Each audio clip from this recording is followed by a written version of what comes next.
The mayor's vision for the Department of Neighborhoods was that their number one charge would be to fight blight, because that really was impacting the quality of life in the neighborhoods. Vacant houses meant crime, it meant vandalism of those properties. When they're vacant, they get stripped, they get destroyed. If you live next to abandoned property, your property values go down, the whole neighborhood's property values go down. It creates an unsafe and unhealthy environment. And so we decided that to tackle blight would be a number one priority, to try to restore the quality of life in Detroit's neighborhoods and to help people stay in their homes.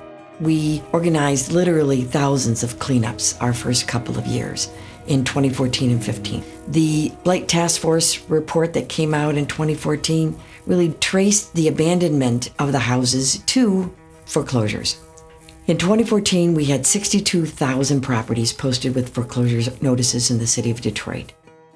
And in 2015, over 6,000 owner-occupied houses were in the Wayne County tax auction. So we realized that we had to do something a lot more robust around preventing property tax foreclosures. So in December of 2014, I, along with others, convened a group called the Property Tax Foreclosure Prevention Work Group.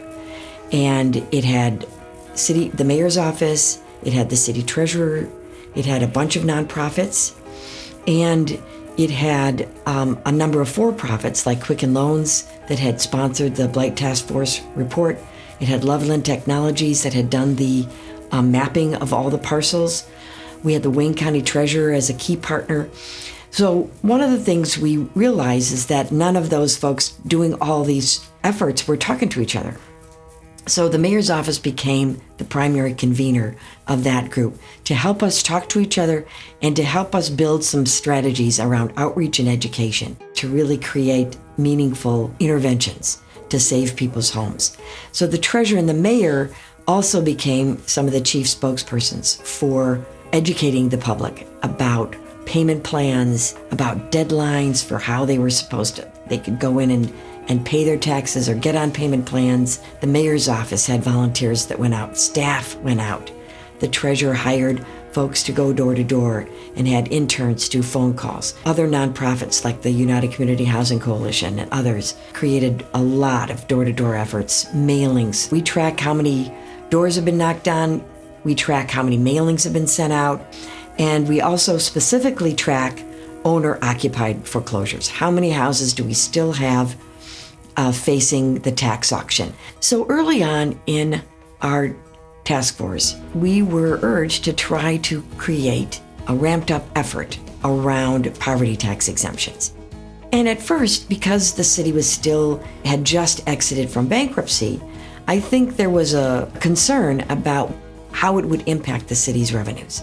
And when it was realized that the amount of revenue that might be lost was about equal to the revenue the city was using to demolish houses that were empty or having to maintain them, board them up, we realized that it would be much better if we kept people in those homes. And if it meant foregoing a number of years of tax revenue, it was more worth it to be able to keep those neighborhoods stable, to keep people in their homes, because ultimately we want people to stay in the city of Detroit. Last year, we started an effort to really promote poverty tax exemptions, and Quicken Loans really took this on, saying to community groups all over the city, we would like to pay you guys a stipend to go door to door promoting poverty tax exemptions to those folks that are delinquent in their taxes. Because the thought was, if we can intervene earlier with people who are eligible for poverty tax exemption, then we can save their home, pure and simple. So they had a target of 64,000 people in the city of Detroit who were delinquent. They went door to door to almost 60,000 of them, talking to people. So it was more than poverty tax exemptions. It was educating people about payment plans, about deferred payment plans, the whole range of programs that the Treasurer's Office had and that the city had to help people stay in their homes. The outreach and the Board of Review have done to educate people about poverty tax exemptions, the mailings that the city assessor did to everyone in delinquency, so we became much more aggressive about informing people.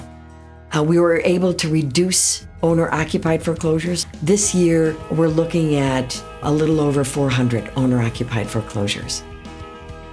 So that's about a 93% decrease in owner-occupied foreclosures going into the tax auction between what it was in 2015 and what we projected to be in 2018. No city was faced with the extent, the scale of foreclosures as the city of Detroit and Wayne County were faced with. I do not believe we would have achieved a 90% reduction in owner-occupied foreclosures in the last 3 years if we had not started talking to each other and started to figure out together, across the range of public and private organizations, how we could leverage each other's resources to really tackle this problem in a much more aggressive way.